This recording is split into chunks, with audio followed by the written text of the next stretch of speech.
들에게 맡겨주시고 말씀에 집중하면 되겠습니다. 오늘 누가복음 11번째 시간인데요.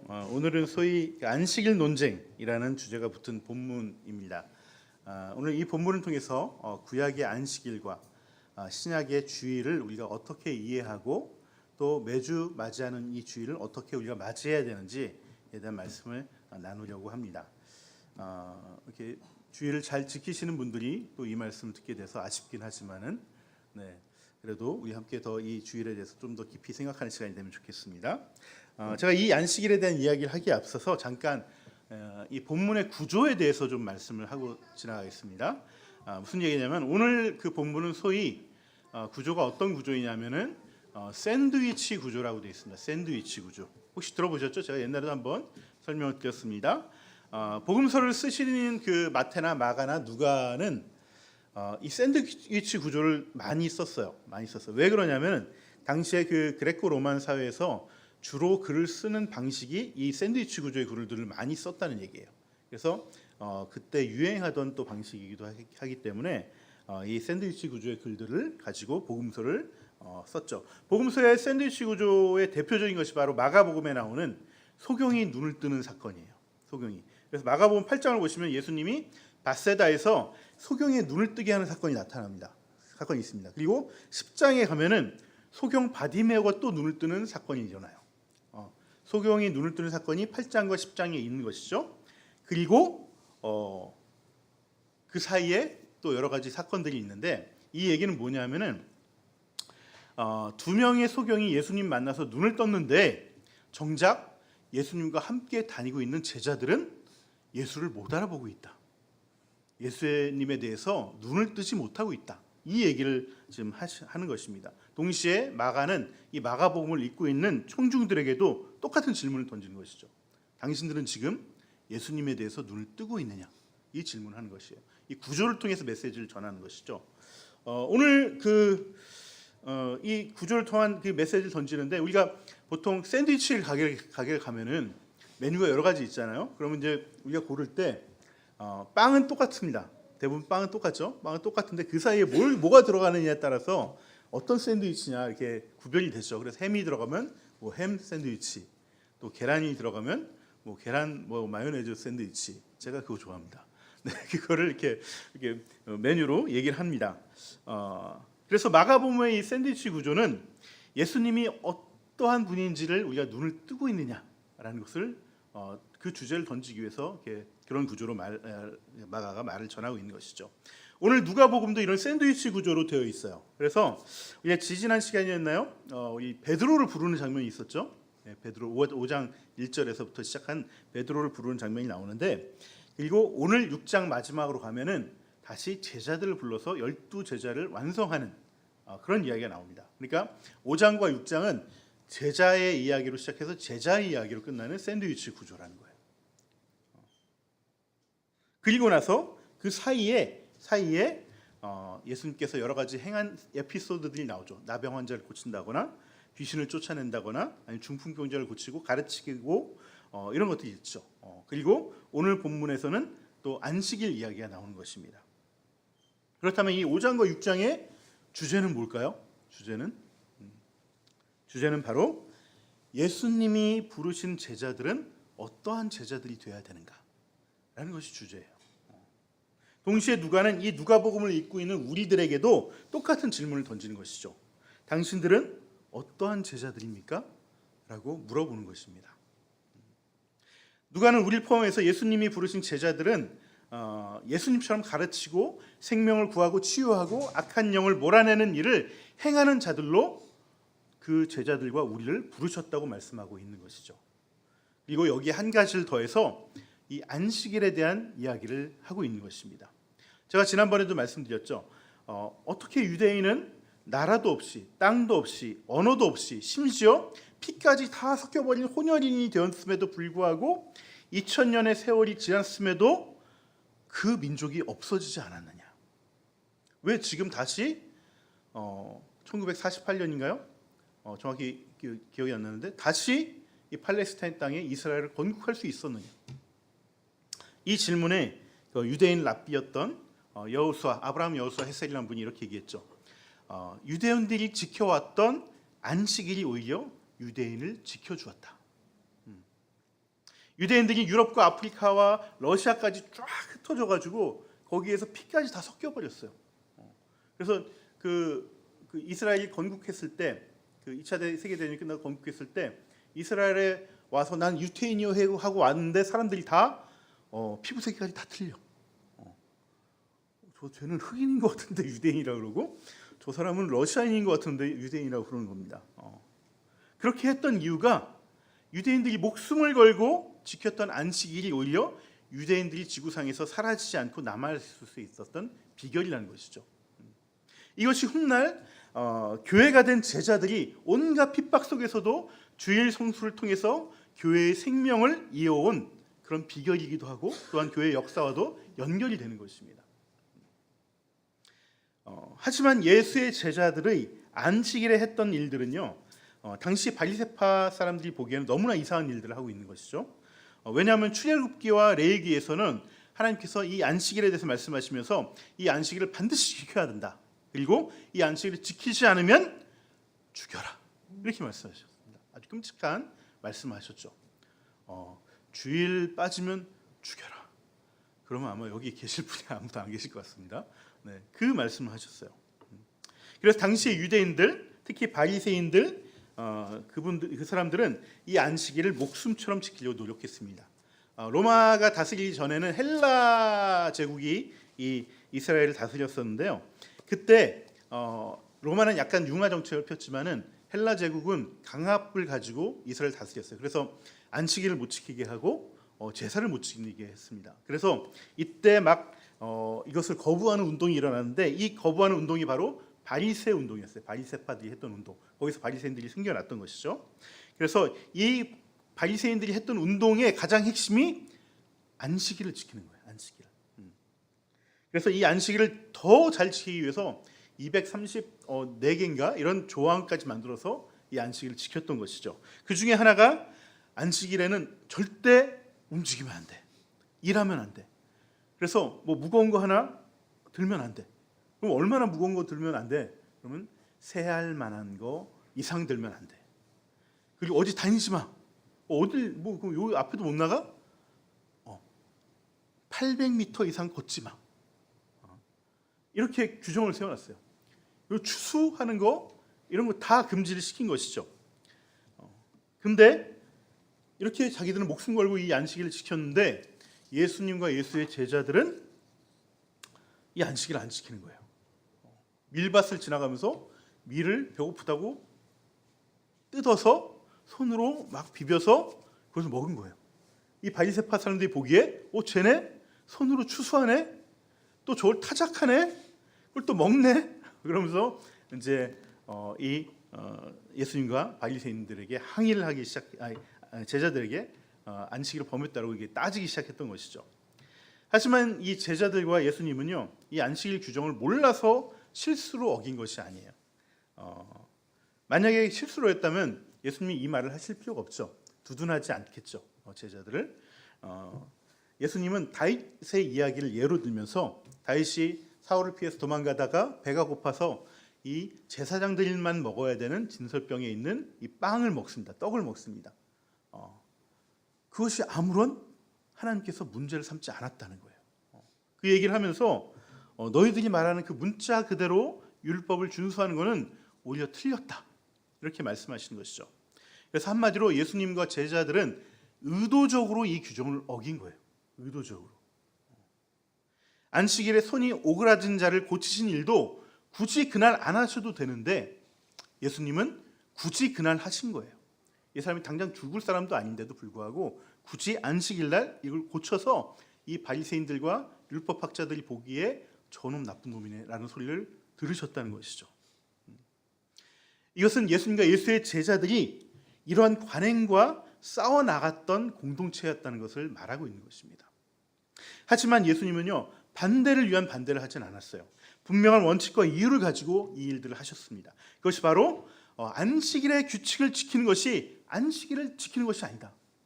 안식일을 거룩하게 지키는 것은 안식일의 정신을 구현하는 것이 진짜 안식일을 거룩하게 지키는 것이다 라고 말씀을 했다는 것입니다. 이것을 위해서 그렇게 일부러 안식일을 어겨가면서 그 규례들을 어겨가면서 이 일들을 행하셨던 것이죠. 그러면 우리가 생각하는 예수님이 말하는 이 안식일의 진정한 정신이란 무엇인가? 이것은 크게 두 가지로 우리가 생각해 볼 수 있습니다. 하나는 하나님의 창조의 대리자로서, 우리가 하나님의 창조의 대리자거든요. 이 창조의 대리자로서 하나님의 창조에 동참하고 하나님과 함께 하기 위한 것이라는 거예요. 이것이 첫 번째 이유고요. 두 번째는 하나님 나라가 아닌 세상의 나라에서 벗어나서 하나님의 백성으로서의 나의 정체성을 늘 되새기기 위해서 이 안식일을 지키라고 말씀하신 것입니다. 출애굽기 20장을 보시면은 안식일을 지켜야 될 이유로 하나님께서 뭘 얘기하시냐면, 내가 엿새 동안 천지를 만드시고 마지막 일곱째 날 내가 쉬었기 때문에, 안식을 취했기 때문에 너희들도 하나님처럼 쉬어야 된다고 말씀하세요. 하나님께서는 우리를 하나님의 형상으로 만드셨습니다. 하나님과 같은, 물론 하나님보다는 낮지만은 하나님과 같은 형상대로, 하나님과 같은 본질적인 신의 속성을 가진 그런 생명체로 우리를 만드셨어요. 그리고 우리에게 명령을 주셨죠. 세상을 다스리라, 이 명령을 주셨습니다.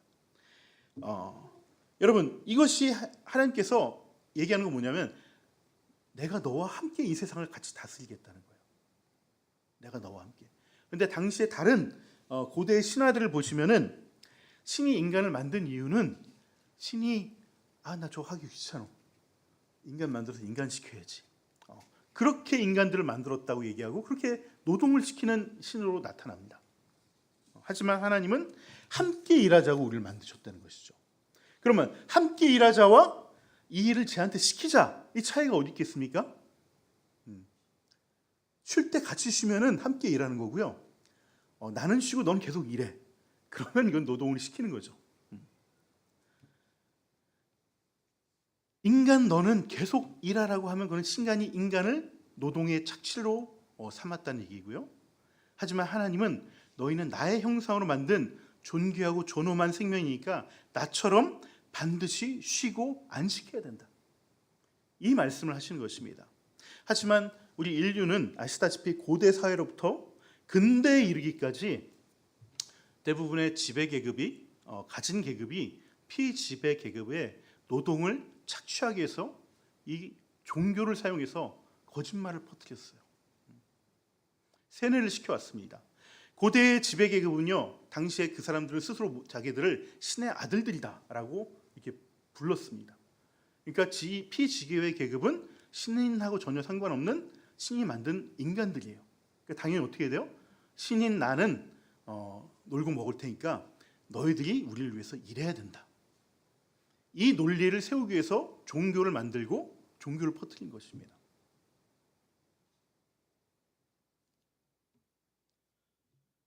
이것이 점차 어떻게 됩니까? 신분제도로 만들어지고 정착화되면서 구조화되면서 이런 사회체제를 강화하기 위해서 종교가 악용됐던 것이죠. 하지만 성경은요, 모든 인류가 하나님의 형상으로 지어진 존귀한 존재라고 말씀하고 있습니다. 그래서 신분의 차이를 막론하고 모두가 함께 하나님처럼 쉬어야 된다고 얘기를 하는 것이죠. 그럼에도 불구하고 이스라엘 백성들은 이 하나님의 뜻을 거스르고 안식일을 안 지킬 때가 많았다는 것이에요. 그래서 그렇게 나의 뜻을 거부하고 안식일을 안 지킨다면은 그 사람은 이미 인간으로서의 그 존엄성이 사라진 죽은 생명과 같으니 죽이라고 말씀하는 거예요.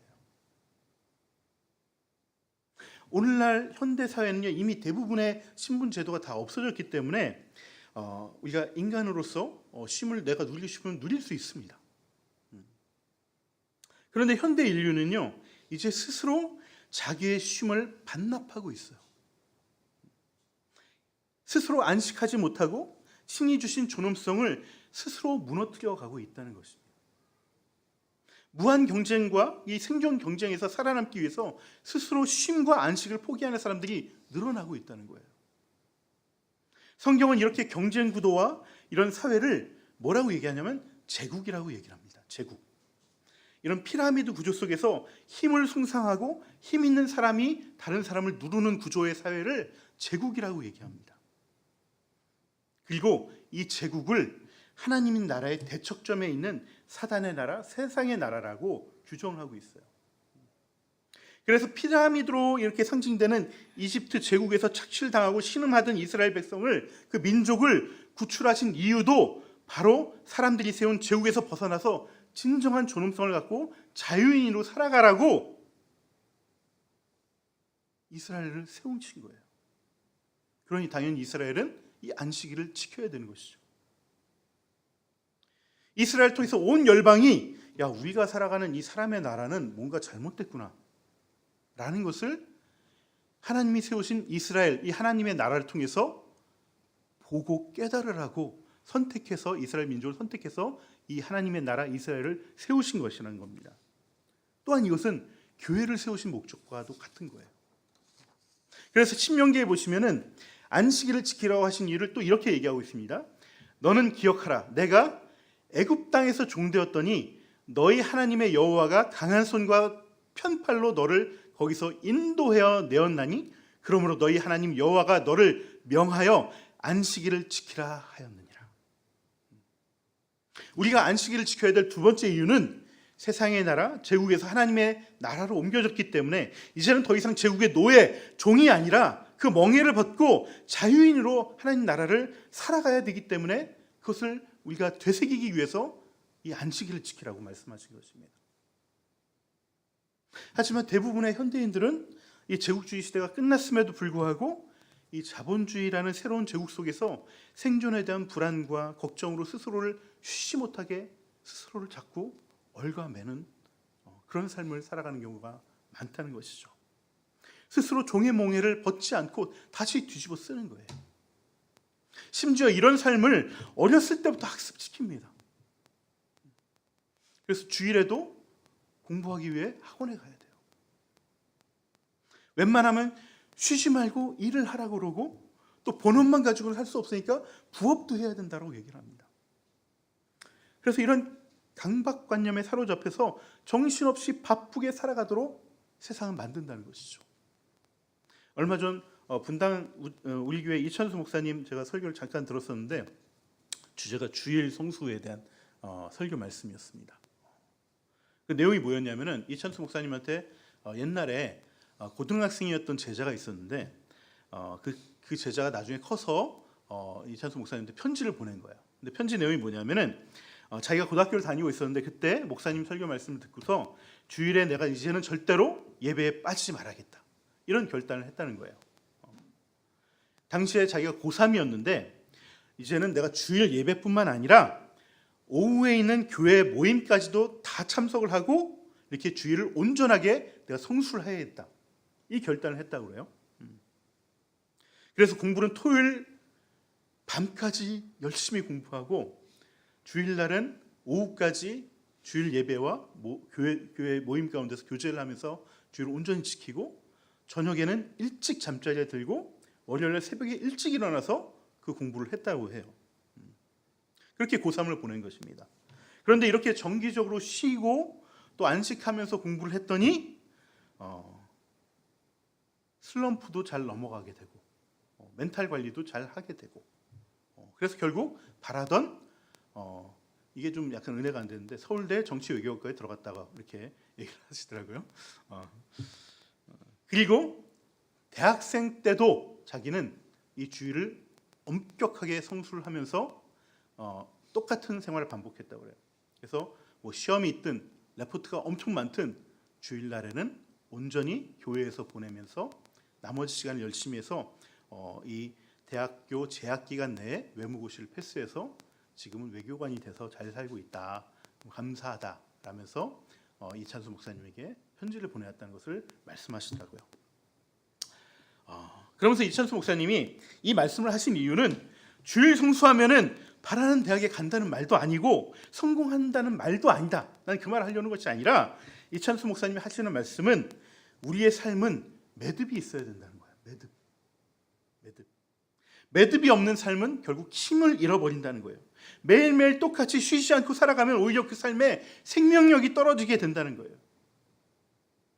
매주 하나님 말씀으로 삶을 돌아보고 또 결단하고 함께 교제하며 삶의 어떤 구분이 되는 그런 매듭을 평일과 다른 주일의 그 매듭을 지어주는 삶이 오히려 그 삶을 더 풍요롭게 한다는 겁니다. 안식일은요, 마치 나무의 나이테와도 같은 거예요. 1년에 12달 매일매일 똑같은 날씨의 열대우림 속에서는요, 나무가 쑥쑥 자라는 것 같지만 바람이 한번 불면은 다 쓰러지고 재료로도 이렇게 고급 재료가 되지 못하는 목재가 됩니다. 이처럼 삶의 매듭이 없이 살아가는 삶은요, 열대우림의 그 나무들처럼 단단함이 없고 질긴 생명력도 없어서 오래 버티지도 못하고 시간이 지날수록 가치가 떨어지는 인생이 될 수밖에 없다는 것이에요. 이것이 하나님 나라의 주인이 아닌 세상의 종으로 살아가는 사람들의 모습이라는 것입니다. 그래서 이집트의 종살이에서 구출되어져서 진정한 자유인으로 세워진 이스라엘에게 이제는 이 자유와 존엄을 지키기 위해 안식일을 거룩하게 지켜야 될 의무를 주신 것이죠. 이것이 이스라엘 백성에게 다른 민족들처럼 쉬지 말고 일하지 않고 안식일을 지키게 하신 이유라는 것이에요. 그런데 당시 이스라엘은 이 안식일 정신은 다 갖다 버렸어요. 그냥 아무것도 하지 않는 날로만 지키려고 했던 거예요. 복을 받으려고 이걸 지키지 않으면 내가 벌을 받을까 봐 복을 받으려고 안식일을 율법적으로 억지로 지켰다는 것이죠. 이렇게 안식일이 사람을 위해서 존재하는 것인데, 사람의 그 풍성한 생명을 위해서 안식일이 존재하는 것인데, 오히려 사람이 안식일을 위해서 복무를 하고 어쩔 수 없이 지켜나가는 그런 기쁨이 없는 안식일을 지켜왔던 것입니다. 그래서 예수님과 예수님의 제자들은 이 안식일의 규례를 지키는 것에 급급한 것이 아니라 안식일의 정신인 하나님의 창조에 동참하고 또 진정한 자유인으로 안식을 누리기 위해 그 삶을 전하기 위해서 일부러 안식일에 사람을 고치고 안식일의 규례를 어겨가면서 그 말씀을 전하고 있는 것입니다. 그리고 이런 예수님과 제자들의 모습은요, 신약 시대의 안식일인 주일로 승화되기 시작했습니다. 그런데 구약의 안식일과 신약의 주일이 결정적으로 다른 것이 있죠. 구약의 안식일은 토요일입니다. 그런데 신약의 주일은 일요일이죠. 하지만 단지 요일만 다른 것일까? 그렇지는 않습니다. 이것이 바로 오늘 말씀에 나온 인자가 안식일의 주인이다라는 말씀의 뜻인 것이죠. 여러분, 구약의 안식일이 신약의 주일로 바뀌게 된 결정적인 이유는요, 신약의 성도들이 여러 가지 체험을 하면서 안식일 주인이 정말 예수님이었구나 라는 것을 깨달으면서 자연적으로 자연스럽게 만들어진 거예요. 예수님은 공생의 시절에 유독 안식일에 좀 튀는 행동을 많이 하셨습니다. 오늘 본문처럼. 그리고 오늘 본문처럼 그래서 이렇게 막 구태여 안 해도 되는 것들을 막 하셨던 것이죠. 그런데 이랬던 주님께서 부활하시고 나서는 유독 부활하셨던 날, 그러니까 안식일 다음 날, 그러니까 토요일 다음 날인 일요일에 그 부활하신 몸을 자주 보여주셨어요. 제자들에게 자주 나타나셨습니다. 부활하셨던 첫 주일은 당연하고요, 그 다음 주일에도 제자들에게 나타나셨습니다. 또 후에 승천하시고 예수님께서 성령을 보내주신다 말씀하시고 나서 예수의 영이신 성령께서 강림하신 날도 주일이었습니다. 사도 요한이 밤모섬에 갇혀서 이렇게 주님을 앙망했을 때 나타나셨던 날도 주일이었어요. 이렇게 주일에 주 예수께서 제자들에게 자주 나타나다 보니까 자연히 주일에 제자들이 자주 모이게 됐던 것입니다. 여러분, 신약 성경 어디에도 안식일 이제 지키지 말고 주일 지켜라는 말이 나오지 않습니다. 그걸 어떤 그 율법으로 정해져 있지 않습니다. 그럼에도 불구하고 주님께서 주일날 자주 나타나서 부활하신 모습을 드러내 보이셨기 때문에 제자들이 자연스럽게 주일날 이렇게 모이게 된 거예요. 그리고 안식일을 대체하는 날로 변하게 됐다는 것이죠. 가끔 인터넷에 돌아다니는 글을 보면은 일요일이 로마 시대 때 태양신을 섬기는 날인데 기독교가 그때 변질이 돼서 이 날을 주일로 삼았다, 이런 글들이 있는데요. 이건 좀 근거 없는 얘기예요.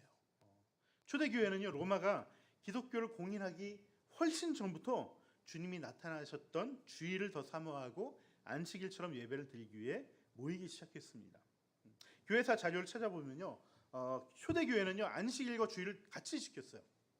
그러니까 여전히 아직까지는 이제 유대인으로서의 어떤 정체성이 남아 있기 때문에 안식일은 쉬는 날이잖아요. 그러니까 안식일날 쉬고 그 다음 날 또 주일날 예배 드리려고 모였다는 거예요. 당시에 주일은 쉬는 날이 아니었습니다. 일요일은 쉬는 날이 아니었습니다. 그래서 주일날 자기 생업을 계속하면서 일이 끝나고 저녁에 함께 모여서 예배를 드렸던 것이죠. 당시 기록을 보면 초대교회 교부 가운데 터툴리안이라는 분이 계십니다. 이분이 어떤 기록을 남겼냐면 이런 글을 남겼어요. 당시의 성도들 가운데 어떤 사람들은 안식일에 이어 주일까지 일을 쉬기도 했다. 이런 글을 남겼었어요.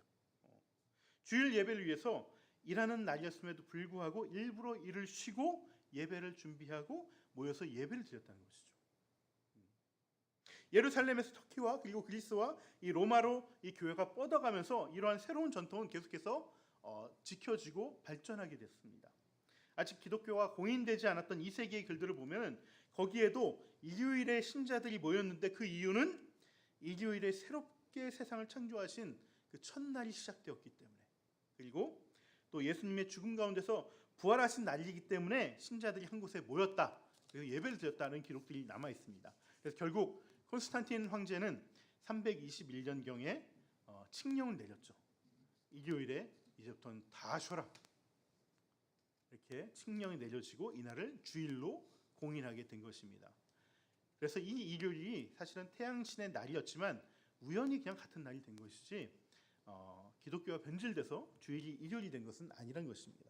결국 이 모든 것이 교회 내에 어떤 한 사람이 결정한 것도 아니고 안식일의 주인이신 예수님의 일하심과 또 예수의 영이신 성령 하나님의 인도하심 속에서 자연히 예배의 날들이 안식일에서 주일로 옮겨갔다는 거예요. 그러면 당연히 안식일의 정신도 주일로 옮겨졌겠죠.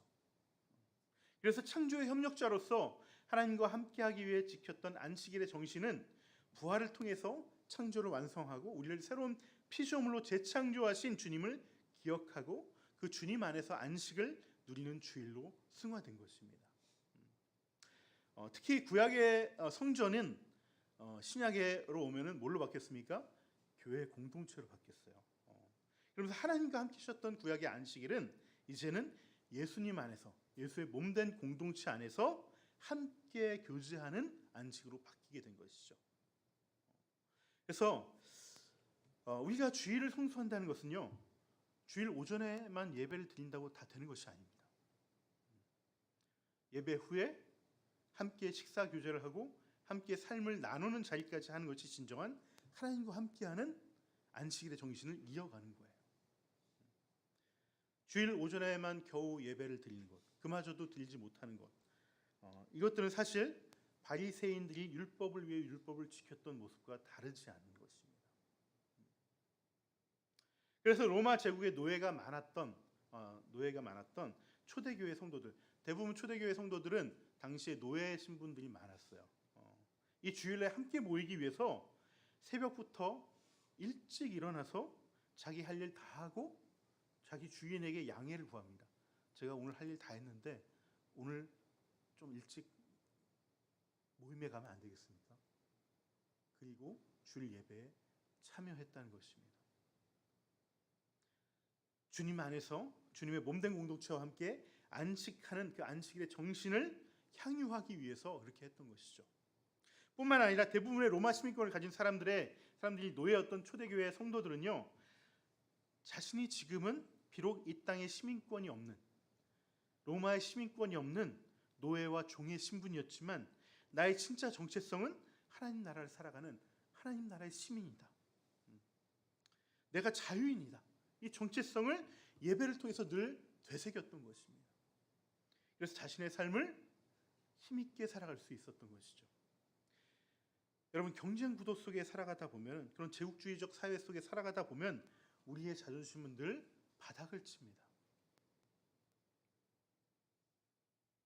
목장 모임 때 우리 박민규 집사님께서 어떤 영상을 보셨다고 해서 저도 한번 찾아봤는데, 이 마크 맨슨이라는 분이 만드신 영상이더라고요. 이분은 저희 도서관에도 책이 있는데 신경 끄기의 기술이라는 책을 쓰신 분인데, 이분이 어떤 유튜브 영상을 만들었냐면, 우리나라가, 대한민국이 세상에서 제일 우울한 나라다. 이 얘기를 하면서 우리나라에서 취재를 하고 그 유튜브 영상을 만들어서 올린 거예요. 그래서 우리나라에 벌써 이제 정말 우울증 약을 드시는 분이 100만 명이 넘어가고 있다고 합니다. 근데 이렇게 된 이 마크 맨슨은 이렇게 된 가장 큰 원인을 사회가 너무 경쟁적이다, 여기서 찾고 있어요. 우리는 지금 로마 시대의 노예들보다 훨씬 자유롭고 쾌적한 삶을 살아가고 있음에도 불구하고 어쩌면 노예보다도 못한 자존감으로 자신을 힘들게 하고 우울하게 하면서 살아갈 때가 너무나 많다는 것이죠. 여러분, 주일은 바로 우리의 존엄성과 정체성을 다시 확인하고 세상에서 상처받은 우리의 마음을 치유하고 다시 거룩하고 영광스러운 하나님의 시민으로서 다시 일어서게 하는 아주 소중한 날이에요. 이 소중한 주일을 율법을 지키기 위한 바리새인들처럼 아무 기쁨 없이 보내면 안 되는 것입니다. 오늘 본문에서 주님께서는 새 포도주와 새 포도주 부대의 비유를 하셨는데 이것은 우리가 부활로 인해서 새로운 피조물로 빚어진 우리를 새 포도주라고 말씀하시는 거예요. 그리고 이 새 포도주인 우리는 새 부대에 담겨야지만 그 안에서 맛있게 익어간다라고 얘기를 하시는 겁니다. 그 새 부대가 비유하는 것이 뭐겠습니까? 바로 주일에 모여서 주님의 몸된 공동체 안에서 안식을 누리는 이 공동체를 말하는 것이죠. 그 새 부대 안에서 주님과 함께 모여서 이 부활하신 주일에 안식하고 세상의 노예가 아니라 하늘 시민으로서의 그 자유를 누리는 기쁨으로 이 주일을 지키고 누리는 저와 여러분이 되면 좋겠습니다. 우리 시간